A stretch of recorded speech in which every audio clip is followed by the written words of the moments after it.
Hey, everybody. Mike Jeffers, Chicago Jazz Magazine, ChicagoJazz.com. Welcome to Chicago Music Reveal. We are live, 11:30-ish, 11:35.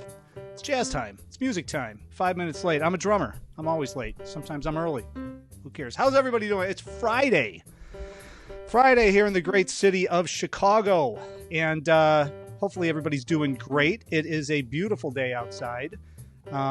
Minus the quarantine situation. It's fantastic. I know a lot of you guys are at home. You're probably going to watch the show. Again, I always like to preface this.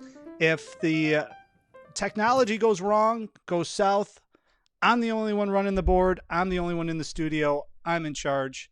So bear with me. Just like yesterday when my dog showed up and I was interviewing the vocalist from Brazil, Guy. Great. That was a great interview. I appreciate Guy joining us. We had to reconnect a couple times, and all of you got to watch it live. That's the beauty of Facebook Live here. So, of course, I'm Mike Jeffers, Chicago Jazz Magazine, ChicagoJazz.com. And also happy to say I am the program director and entertainment director at the Epiphany Center for the Arts. We're going to be opening up sometime this summer. We were supposed to be open April 30th. So sometime this summer, I'm guessing we're going to be able to open up. We're going to do live music 7 nights a week up in the Sanctuary, Epiphany Hall, and the Catacombs. So stay tuned for that series from emerging artists, jazz series, blues series, singer-songwriters, new music, vocalists of Chicago. We're working with D-Case on a couple of big things, hopefully fingers crossed, assuming all of this calms down a little bit coming up in the fall. So be sure to check out epiphanyshy.com. Check out all the social media and sign up for the email list. We'll keep you all posted about what we're going to be doing over there at the Epiphany Center for the Arts. But I am honored to be able to be a part of the entire vision of David Chase. It's happening 201 South Ashland Avenue. All of us have driven past the Epiphany Center for the Arts one way or another. It's that big, gigantic church from 1885 right on the corner of Adams and Ashland. And entertainment, arts, and events. That's the whole mission behind this. It's going to be incredible. So stick around for more information on that. Couple of plugs I want to get in. First off, starting on Monday, at least this is what I've been told, Amanda Capitelli, and I don't have a picture of her because I just talked to her a few minutes ago, so I didn't get a chance to put all that together. She is going to be our new correspondent, telling everyone about who's doing Facebook Live shows each week, any news, any fundraisers, any relief funds, and of course, hopefully she's going to be spearheading all of the news about when clubs and venues are going to get to reopen here in the city of Chicago. So she's going to start out on Monday doing that. So hit her up, find her on Facebook. I'm sure a lot of you that are watching know who she is, Amanda Capitelli on Facebook. Leave her a message, or you can comment through here or DM us through Facebook on Chicago Jazz Magazine, and she will get you on the list. She'll connect with you and get all the lowdown and all the information that she needs so that she can push this thing out and tell everybody about your stuff, because all of us need to stay together during this entire quarantine situation, you know, and it's, remember, I always say this every single week, every single day, I should say. Geez, I've been doing this. It's episode 10 already. What we should remember is that not only the musicians are not working, but the club owners are not open. That's not good. And also all of the staff at all of the venues are not there. So we need to be able to support all of them. Check out the relief funds. We have them on ChicagoJazz.com. So stick around for that. And that leads me into the next big news item. We're going to have a brand new Facebook page starting on Monday, Chicago Music Revealed. So this show's going to stream on Chicago Music Revealed and on ChicagoJazz.com, assuming everything goes smoothly. We'll be on both. So check us out on Chicago Music Revealed. We're also going to be launching a new website, ChicagoMusicRevealed.com, where we're going to put news, we're going to put upcoming guests that are on the show, and a whole slew of other information. So that's all going to be pushed out on Monday. So stick around. We'll make sure everybody knows about it. Next week, guests, just to kind of preview a couple of things. We've got Jim Sellers, great pianist from Chicago. He's coming on Monday. Lydia Liebman, the PR person to everyone in the jazz world. She's going to be on Wednesday from New York, talking about the situation with all the artists, international and national artists that she handles. And of course, all of the new releases that she's got coming up, including what's happening in New York because she's there. So that's going to be a treat to have her on. And we've got a few other guests coming up that we're going to confirm later on over the weekend. And we're going to put a whole list together and post those things next week on Chicago Music Revealed. Now, one last plug. We've got I mentioned this yesterday. And for those of you that didn't catch me because I was on at a different time yesterday, I was on at 5 p.m., 11:30 a.m. today. And that's where we're going to be on Monday as well, 11:30 a.m. University of Chicago Logan Center had to cancel their entire music series for the rest of the year, obviously, and that's going to skip 2 different concerts. One of them, though, they are doing a live Q&A, a live Facebook Q&A tonight at 7 p.m. That's going to be on University of Chicago Presents Live on Facebook. So Chicago Presents, I apologize, Chicago Presents Live, so facebook.com/Chicago Presents Live. They're going to do a Q&A with Melissa Aldana, who was supposed to be in town this weekend performing. They're going to do a live Facebook Q&A. You guys can chime in. You guys can leave comments. Of course, we love getting comments from all of you here as well, so feel free to comment. I'll try to read them throughout the course of the show when we bring our special guest on here in a second. But Melissa Aldana, Q&A, 7 p.m. We're going to link that stuff up. I'll probably share it on Facebook, Instagram, Twitter for Chicago Jazz Magazine. And then we'll put it up on ChicagoJazz.com as well. Of course, all of these shows are archived on ChicagoJazz.com too. So if you don't get enough watching it live, you can see the replays forever on ChicagoJazz.com and soon Chicago Music Revealed. Now, I need to bring in the man, the myth, the legend, our West Coast correspondent. He's nice enough to get out of bed early out there. What is it? It's about 9:40. He's sitting behind a drum set. Ladies and gentlemen, the great drummer, Craig Pilo, on the show. Again, we're finally reunited on a multimedia platform. So, first of all, what's happening? Probably not a lot, huh? Actually, no. I mean, I think a lot of musicians are really making the best of the situation and using the downtime to thrive. I mean, yourself included, right? I mean, you got this up and running. You look good. Yep. I see you working out. Yeah. Oh, you follow me on Instagram too, but you see my nonsense when I'm lying in the White Sox parking lot stretching and stuff like that. It's always, I get a lot more views doing that than this. Wait a minute. So you should do an exercise video, man. Yeah. It's not a bad idea. I do look really good with some dumbbells and things like that. It'll be interesting. But I think I'm going to stick to this right now. I've got it dialed in a little bit better. So let's preface this whole thing. First of all, I've known Craig Pilo since 1992, which is frightening. And we still talk to each other. We're still alive. I think most people would agree with you. Yeah. And we're still alive, which is mind-boggling in itself. But great drummer. He and I met when we were at the University of North Texas. He was a accomplished marimba player back then. Now he just plays drums. And I'm kidding, actually. So he played drums. He left University of North Texas with a degree, actually. He got a degree. Beat me. He got a degree. And went on the road with Maynard Ferguson. And then he's toured with, Edgar Winter, Billy Vera, Player. I know Player's a band you've been playing with. You've done Jersey Boys. You played with Frankie Valli himself for like 15 years, toured all over the world with him. And now you're based out of L.A. with your beautiful wife and child. And you have a studio in your house. You're teaching online lessons, which I'm sure you're available for Skype lessons anytime anybody needs a lesson. But also the thing that I find interesting, this is one of the things I wanted to talk to you about outside of all the banter we're probably going to get into and reminiscing about some things and telling people things about each other that they probably already know. But the thing that I find interesting is that you also do a lot of recording and you do a lot of dubbing and you do a lot of drum tracks for other artists through your studio. And that's been changing over the years. We've talked about that in the past when you've been on the show.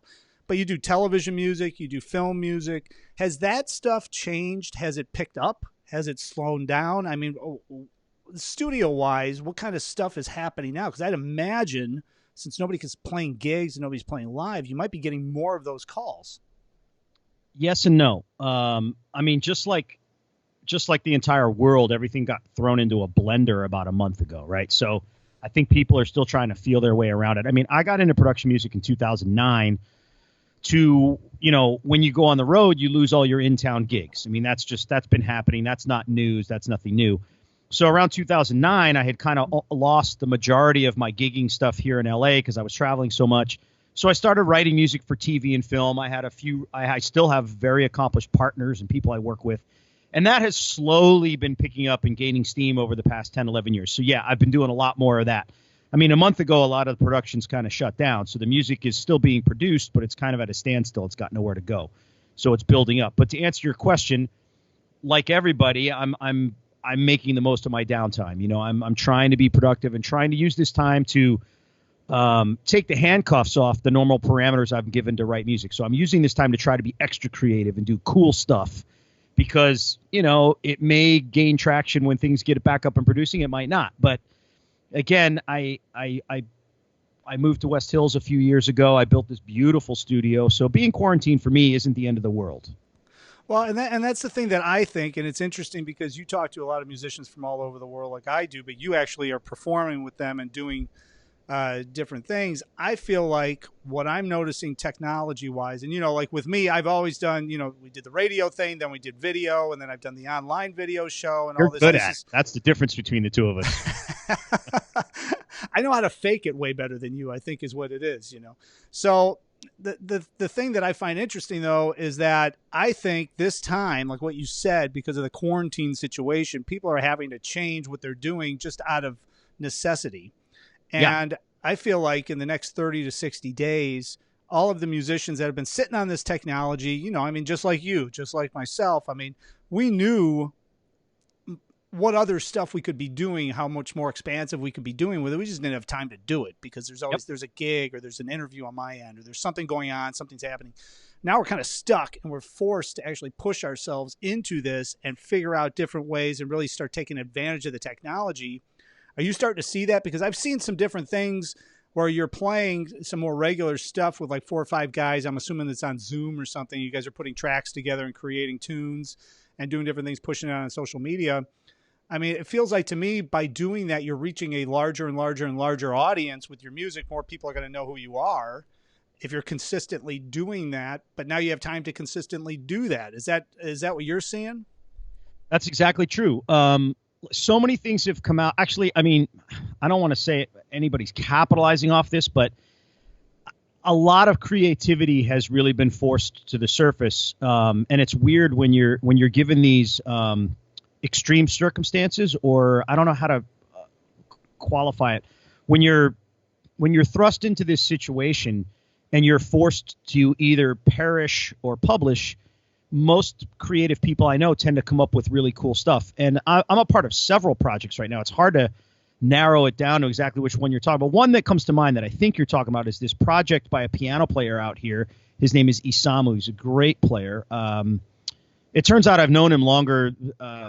Anyway, whatever. I've known him for a while. And but he started this thing called Stuck at Home Records, which is exactly what you're talking about, where somebody writes a track, passes it off to the next guy, and we all kind of do our part. And he puts together groups of 4 or 5 musicians from all over the country. We play our tracks, we video it, and then somebody, I don't know who, puts them all together, and that's when you see the cute little Hollywood squares with us playing. Yeah. But it's very creative music. It's I don't think it was intended to be anything serious, but, I don't think anybody put any limits on it either. So it's as serious as people want to take it. But it is very creative, and I do enjoy doing it. So that's one project I'm a part of. The other part is back to what you were talking about, where we were forced to capitalize off this technology. And yeah, I've had the drum room in the studio, and I've been doing tracks and producing music, but my online presence has been very minimal.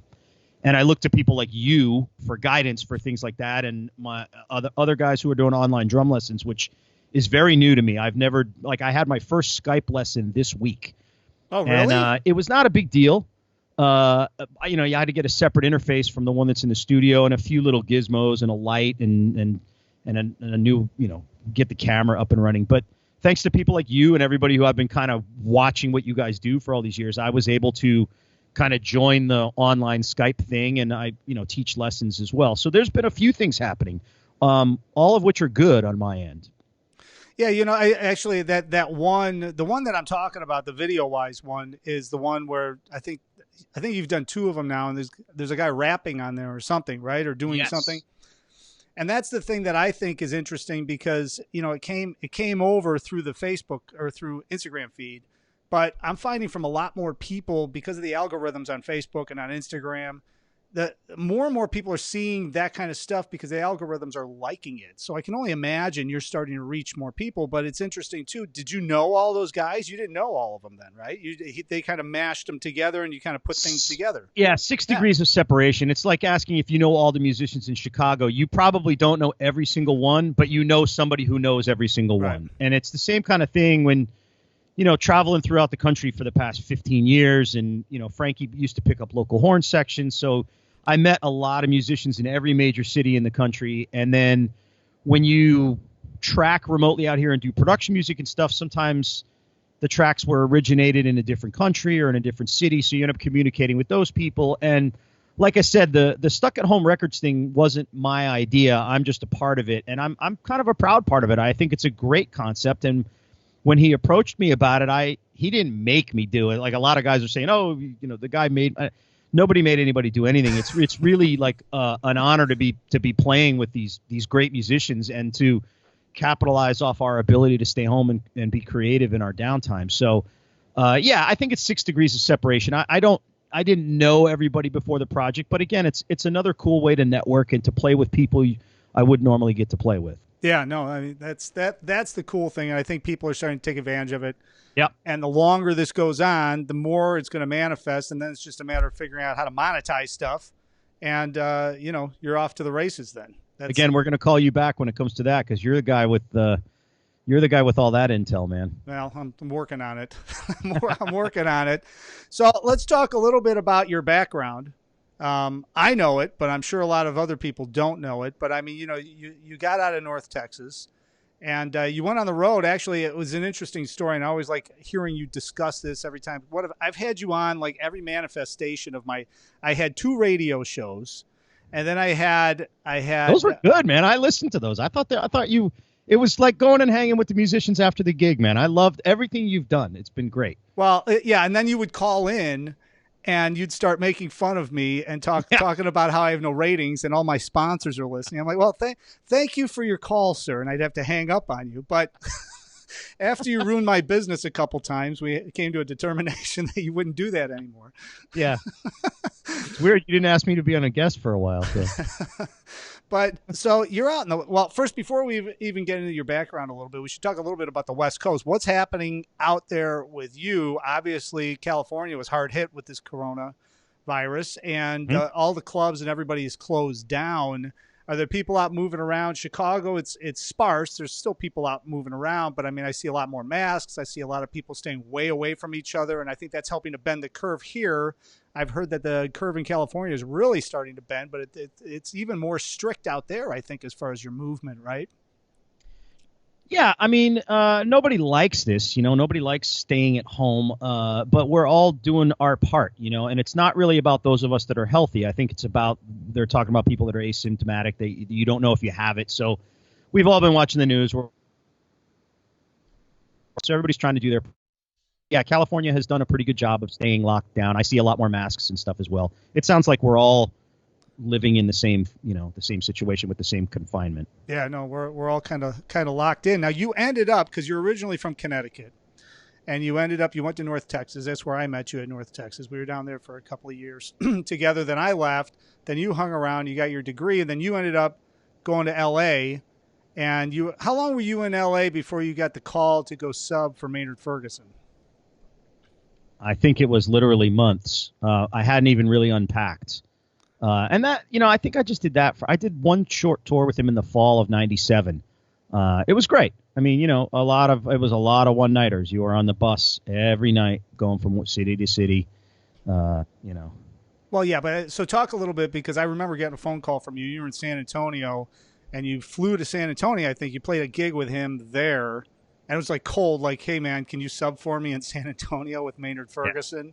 You did that. It was one of those places where, but I mean, it used to be, I mean, things now, there's a lot more vetting and a lot more rehearsals before you go on the road. But in the late 90s, it was still possible to just literally get the call and go to the airport and, clear your schedule for 5 months. I mean, that's kind of what happened. But yeah, no, it was a weird thing, and I don't know.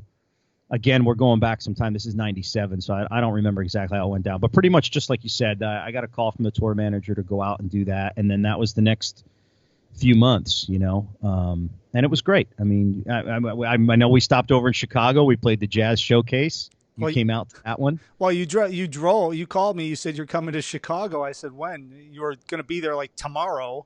I said, where are you? You're like in San Antonio. Yeah. And then you drove up, and that's when you stayed at my house. Yeah. Because you stayed because you like slept on a bus for 36 hours or something. And right. then you had a day off. And right. then we went to Shoeless Joe's, and then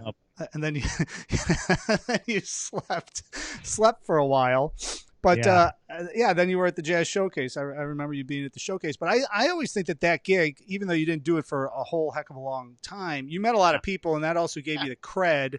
So when you went back to L.A., you played with somebody like that, and isn't that how then your name starts getting around? I think you played with Billy Vera. I think right after that at some point. So yeah, I mean, LA is just like any other big city. It's kind of hard to penetrate even with one gig on your resume. But you have to get out, and you have to meet other people, and you have to do a good job. And like I said, there was an email going around not too long ago that I see circulating from all over the place, and I think that has more of an effect on your ability to work anything. And there's like 7 things on it. It's like show up with a positive attitude, show up early, show up prepared. It's like things that you don't need to have that take no music ability. Do you have that list somewhere? Well, I saw it. I know what you're talking about, but it's also like one of those things that's kind of like common sense, because who would want to work with somebody who shows up late, has a horrible attitude, and can't play? You'd be surprised how much of an effect that had out in LA, like literally just showing up on time, prepared, like wear what you're supposed to wear, know the tunes you're supposed to know. It matters, and I think that had just as much of an effect on my ability to sustain work as my credits, but yeah, certainly it helps. And then, obviously going to North Texas helped. Having a few big names on your resume early on helped. But I mean, again, there's no guarantees. I mean, a degree from any university is a piece of paper.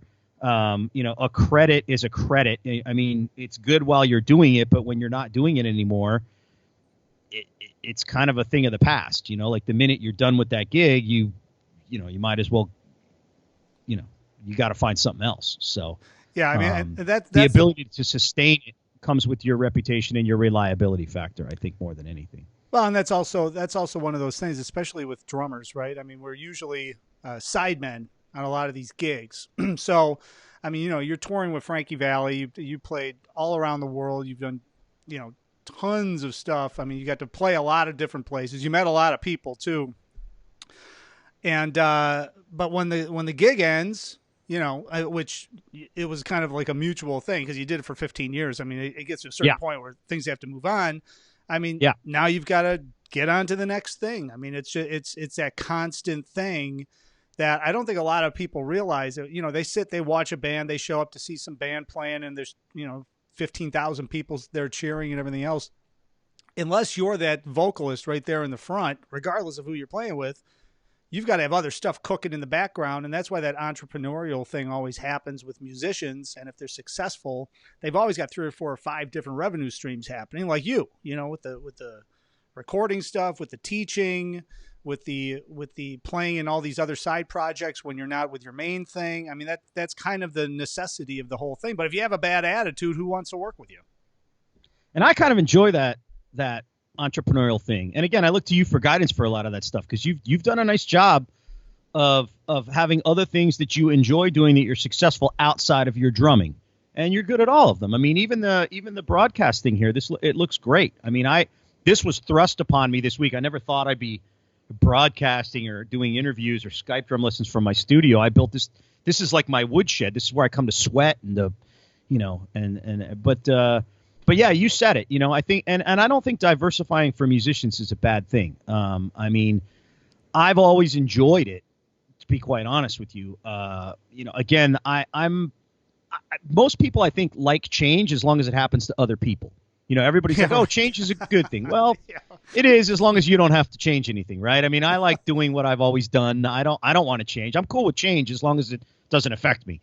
But these times call for those kinds of things and forcing us into new directions. And I for the first time in my life, I'm really comfortable with some of the change that I've had to endure, not only in the last year and a half since I kind of quit touring full time, but even in the last month since this hit. So I'm like now forced to exist in this room and doing what I do. And I've kind of looked forward to the challenge, and I'm enjoying a large part of it. All right. So you've also, I should make sure we talk a little bit about the recordings, right? Because you've got several recordings out. You've got your website, craigpilo.com, and then all your social media and everything. But why don't you talk about the last recording you did? Because I remember you pushing it out. It was about a year and a half ago or so now. But where can people get it? But also, what was behind that? Because it was kind of an interesting concept that you came up with on that one. You kind was that my Christmas CD? Together. Which one? Was that the Christmas CD? Well, the Christmas CD, but I'm talking about the one before that, the actual music CD that you did. And didn't you record it? Maybe it was a couple of years ago, was it? I'm not sure which one you're talking about. The latest one you recorded that was not the Christmas CD. Unsupervised? Yeah, that's right. Okay, well, yeah, that was okay. So I forgot about the Christmas CD because that was the one that you were pushing out a little bit and getting some traction on. That's right. That one I liked that one because I had some really cool arrangements on there that I talked to a few people and I put a lot of work into. I put a full year into putting that one together. The one that was called Unsupervised, that was from 2011. That's almost 10 years old. The concept behind that, which is funny because nobody really liked that CD. That's the one that got the least amount of attention out of everything I've ever done. The idea was to put together a group and be a band leader. And I wanted the same guys on the CD that I was going to gig out with, and play with. It never happened. Like, we recorded this CD. Never. I think I played one gig and I couldn't get the guys on the CD to do it. So like the whole concept went out the window. Like the first week I tried to put it. It was like a great idea that didn't work. But the unsupervised CD was like, I recorded it live and all the wrong notes and everything stayed on the thing. And it was supposed to be like, get the guys, record a live CD and then go out and promote it. And that was the concept, and it didn't work. And the critics hated it. They were like, man, there's wrong notes on here. I'm like, guys, it's jazz. It's like, maybe that's why I like. Maybe that's why I like the copies. Maybe that's why I like the concept of it, because you actually. That's what it was. Because I remember you recorded it live and you were going to gig with the same group, so that's why I thought it was interesting. But I forgot about the fact that it didn't work. No, it was a cool idea. I loved it. I loved that you always ask about like my least successful project out of anything. That album sold like 3 copies. Like, I think CD Baby called me and was like, yeah, we're going to destroy these because they've been sitting here for 5 years. And we had the same 3 copies. It was something like that. So thanks, man. That's great. We can't even give them away as coasters. So do you mind if we just melt them down? No. Yeah. So, yeah, no, that was the concept behind that. And I thought at the time I was gung-ho about it. Like, all my brilliant ideas. I was like, oh, this is going to be great. It didn't work at all. Yeah.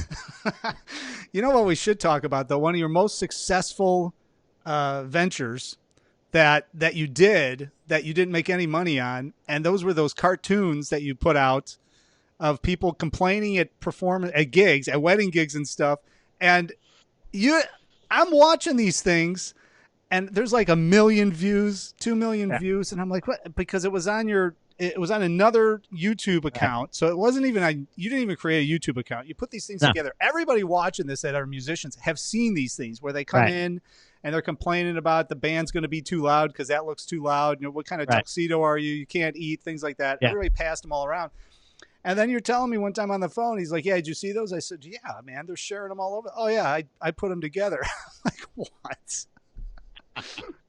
So basically, it's like cartoons that you could create. Yeah. And it's like, you walk in and you're getting yelled at by a catering manager. First of all, you basically just type the conversation. It's these 2 Japanese animated characters, but you can control what they say. So you just type in the conversation and they read it back to you. So for somebody like me, I mean, that's just a green light for you. I'm like, wait, you mean they'll say whatever I tell them? And then we're talking, and I'm like, well, what account is it on? And you're like, oh, it's a vocalist account that you just put it up because you had access to it. And you put it up on there. You didn't monetize it. You didn't do anything with it. It just, and it like had like 6 million views here. Yeah. Yeah, and somebody asked me if I monetized it. I'm like, monetize? What does that mean? Like, I remember asking you about monetizing. It might have been you. Well, you weren't alone. I had like really important people. I mean, so we'd be on the road with Frankie and stuff, and I'd have like the promoter or the owner of the building or the CEO of whatever gig we're playing come up to me and go, man, that was you, and you got 6 million views. How did you monetize? Like, how much did you make from that? I'm like, how much did I make from that? What? I didn't even know you could advertise on YouTube. I'm like, what, monetize? Like, I don't know. Here's how. Okay, so basically I was miserable coming home from some casual or wedding. I was mad that I even had to do it. And I poured myself a glass. There's that positive attitude we just talked about. Yeah, no. I'm coming home from a gig one night, miserable that I just had to play a bar mitzvah or something. And I poured myself probably 2 or 3 fingers of scotch, and I started typing. And I know what it was. My brother sent me one of those things with 2 doctors arguing over a body, and it was something like the anesthesia was like, stop. We have to revive the guy. He's going to die. And the surgeon is like, wait, but I'm not finished fixing the hand yet. I got to fix the hand. I'm almost done. And the anesthesiologist is like, you need to stop operating, or you're going to have like a dead person, but with a working hand. And this conversation goes on for 5 minutes, and I'm watching it. I'm like, well, that's funny, but I mean, equally stupid things just happened to me an hour ago. And my brother's like, well, yeah. And I'm like, yeah, watch this. And that's how the first one was born. And my brother's like, you got to be kidding me. He's like, people are going to love this. I'm like, what do you mean they're going to love it? This is torture, man. This is what just happened to me an hour ago, So I posted it, and then I forgot about it. I didn't even look because the YouTube account wasn't even mine. It was called Rue de la Harpe Records, which was kind of this throw together record label that a bunch of jazz things out here in LA. I was involved in another creative project where there's some great stuff on that label. I put it on that YouTube account, and yeah, I came back like a couple weeks later and it had millions of hits. So I did a few more, and people are like, I'm getting email from all over the country, and I'd show up at gigs, and people and people would want to come say hi, and I'm like, oh, that's great. They want to hear about my drumming, and they have a question about how I'm playing paradiddles. And like, no, you're the guy that did those stupid videos, man. I'm like, oh, thanks. Well, when I got it passed along, I got it passed to Chicago Jazz Magazine from like 5 musicians one day, and I'm looking at it, I'm like, do you know? You're like, what? Really? I'm like, yeah, I know that guy. Hey, we've got a comment here. Rich Weiner wants to know who the amazing guitar player is on Craig Pilo's TV tracks. What did I'm sorry, Rich Weiner said what? He wants to know who the amazing guitar player on Craig's TV tracks is. Okay, Rich is a great guitar player, and like I said, I've been doing a lot of production music, and Rich is a wonderful guitar player. I think he went to the University of Miami, got a degree in music, and like a lot of our friends, said, forget it, I don't want to do music anymore. And he's a financial guy now, but he's a wonderful guitar player. And that is absolutely true. He does play guitar on a lot of my production tracks. I actually like Rich because he gave us another comment. He wants to know if wine is an important part of Craig's practice routine. Oh, we got to have him on. Let's block Rich from is there a way to block Rich from making any more comments?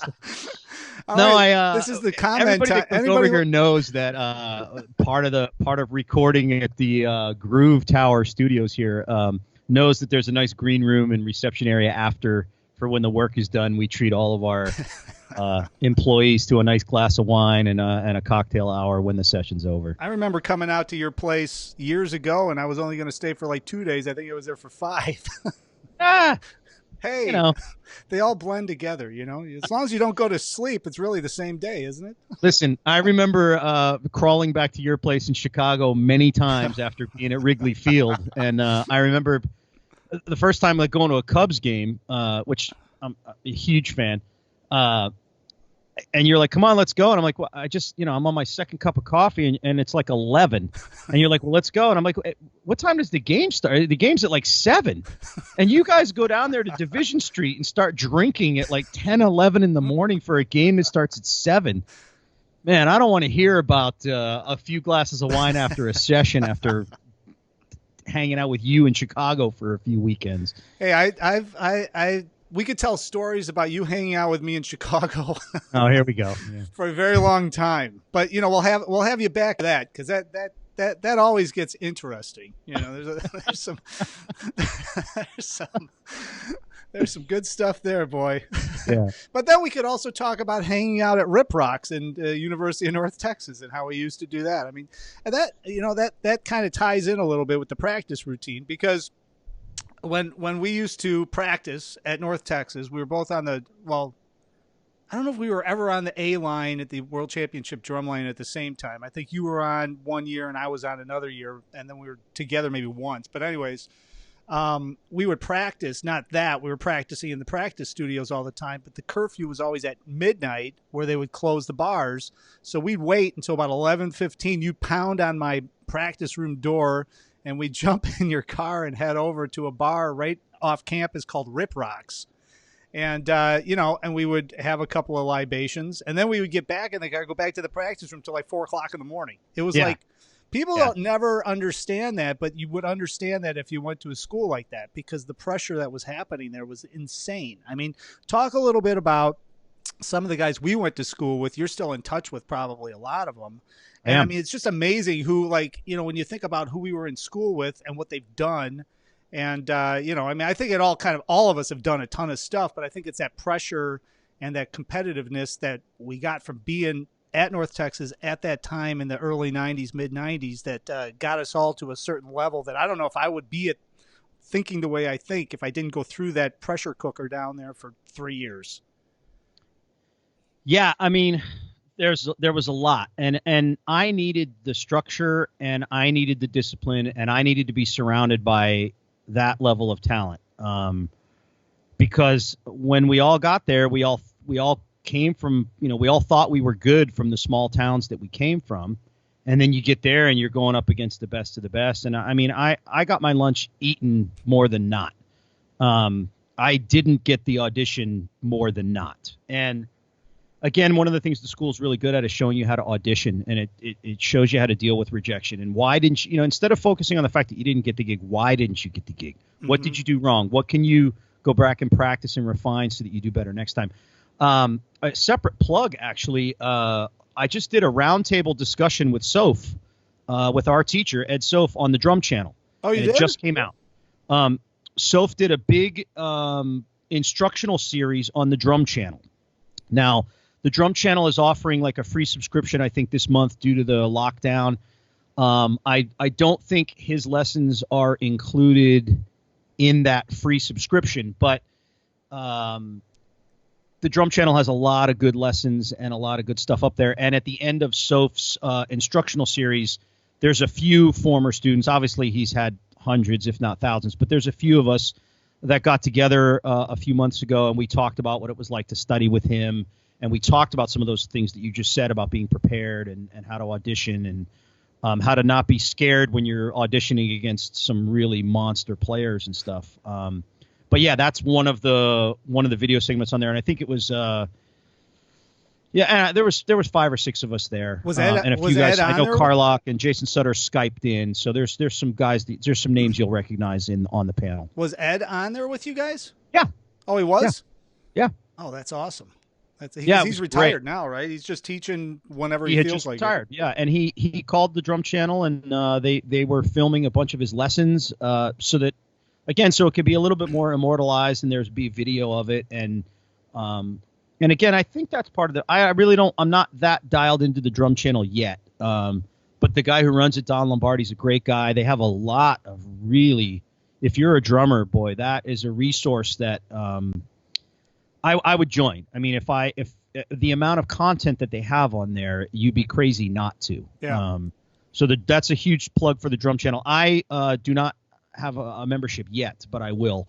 And I've seen clips of the thing, and everything that they have on there. The content looks amazing. I've been sharing it with my students, but only the last month or so. So I'm behind the curve on that as well. But the Drum Channel's a great resource.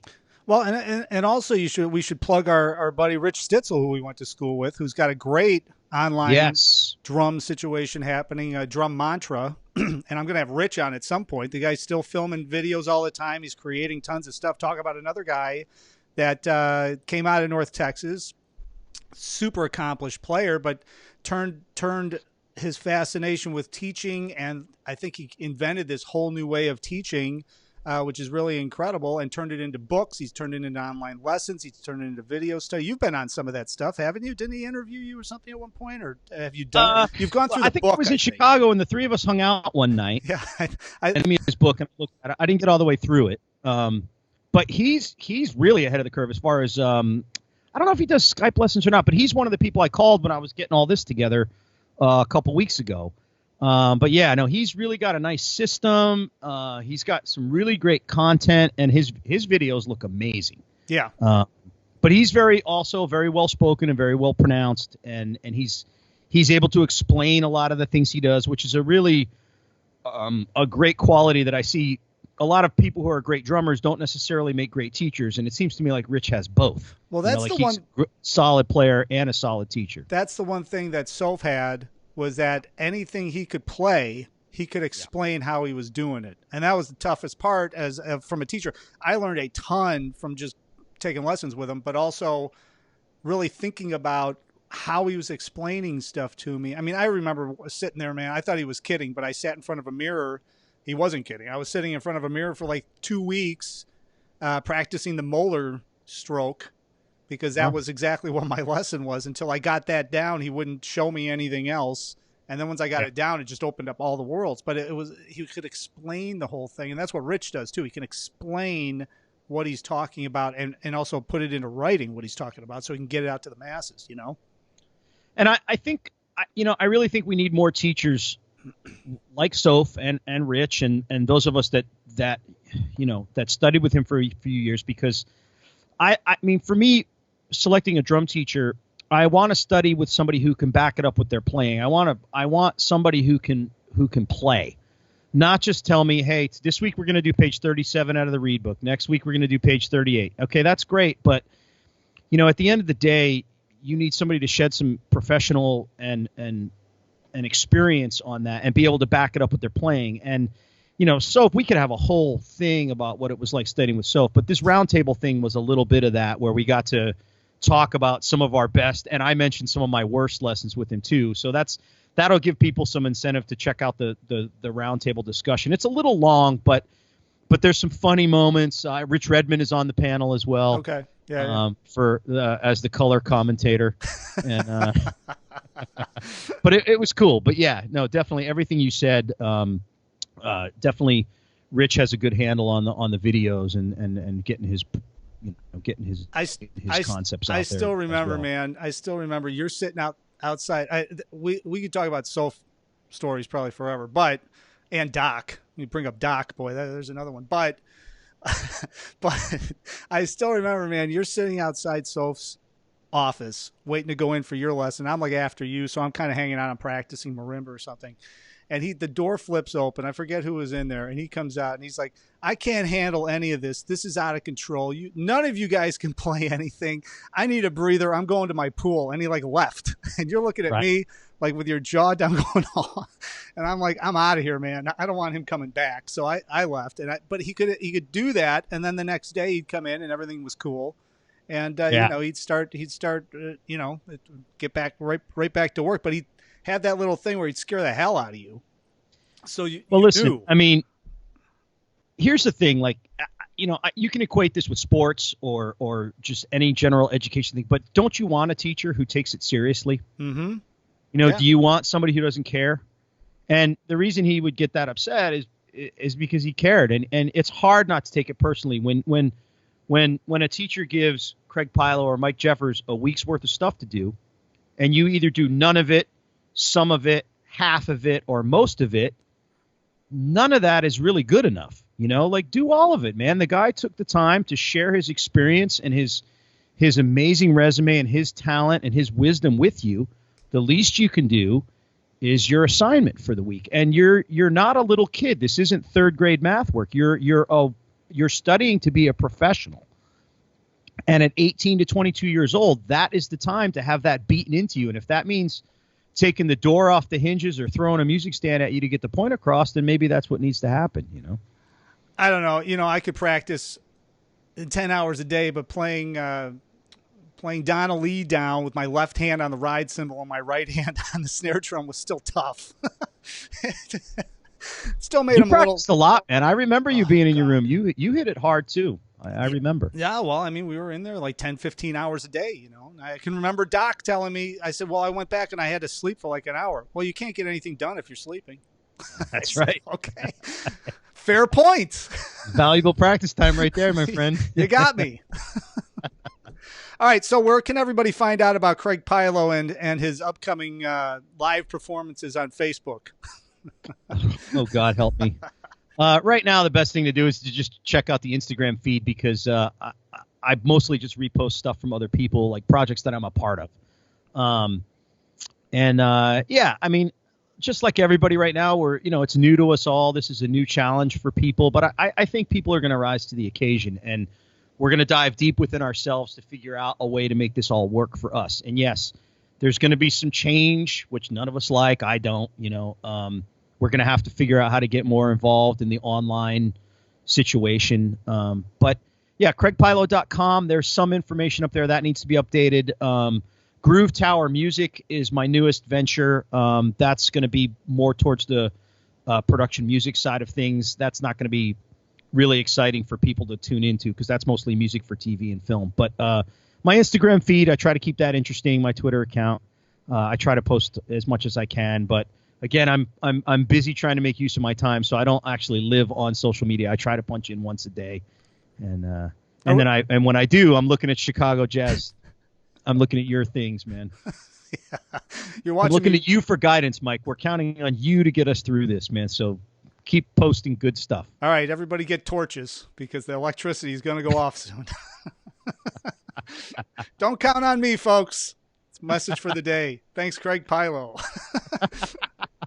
All right, so we're going to have you back on in the next couple of weeks to get an update on the LA scene and what's happening out there. You're our West Coast correspondent, so I'm proud to be. Proud to be. And I appreciate you getting up early. I'm sure it's the crack of 9:30 when you're up out of bed, so it's kind of early out there. You usually rise, about 1 or 2 in the afternoon probably, Hey, right? man, I have a 7-year-old. You kidding me? I'm up at 6:30 every day. How's everybody doing? How's Angela? She's great. How's Christine? She's good. She's you guys, I was talking to a buddy of mine last night with 2 kids and his wife, and I said, oh, so you guys all getting to know each other really well now? Because he was always on the road like you. Yeah. He said I went to my house the other day, and there was this beautiful Brazilian woman sitting in there, and it turns out she's my wife. And you know what? She's really nice. She seems nice, She still talks to you, which is amazing. We're still friends, yeah. She's awesome. I have no idea why you're with her. You have no idea why she's with me. That's what I meant. That's what I meant. All right. So, couple of weeks, we'll check back in with Craig Pilo. Keep us posted. CraigPilo.com for all the information. And I appreciate you being on. And I'm impressed because neither one of us got down into the wormhole of a lot of nonsensical banter. But that will be left over for next time. We got rid of all the good information now. What a great way to summarize our interview. We got rid of all the good information. That's right. Could sum up pretty much all of our interviews, right? We got rid of all the good stuff. Yeah. Well, hey man, I'm just impressed you didn't. Apparently, you haven't exiled any of my sponsors yet. I haven't gotten any text messages yet. So. Who are they right now? Who are you? Okay, thank you for being on the show. All right, I'll talk to you later before you get me in trouble. All right, thanks a lot. Right. Stay warm and stay safe, and hopefully we'll all get through this. That's right. Hopefully we'll all be drinking on Division Street at 10 a.m. soon enough. All right, buddy. I'm looking forward to it. All right, talk to you. Thanks. See ya. All right, Craig Pilo checking in. Let me get rid of that. From L.A. It's always fun to have him on the show. Great information, actually. I mean, he's a killer drummer, too. So check him out, CraigPilo.com. Good friend of mine for a long time. And a lot of fun. And he's going to be our West Coast correspondent, I think. I think that's the way to go with him. Because the more he's on, the more we're going to run out of good information. And the more we're going to be talking about what we used to do outside of practicing and talking about music. So, anyways, thanks to Craig. And hopefully everybody out everywhere is staying safe, staying healthy. Guys, it's Friday. We should all enjoy it.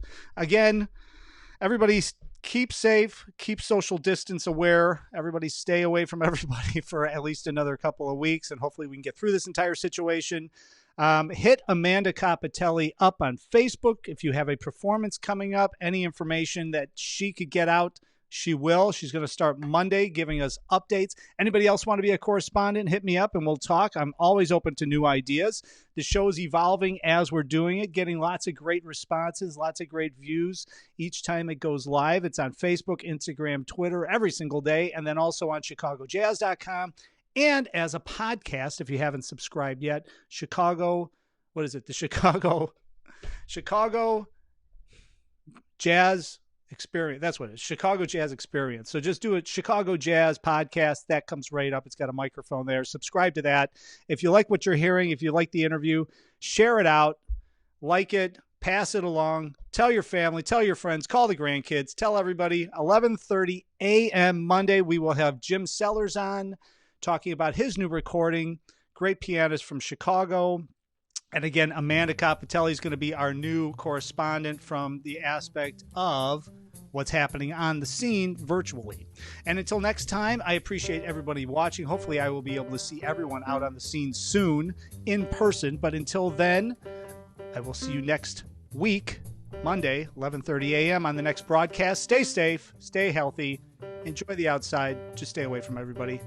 Have a great weekend, everybody.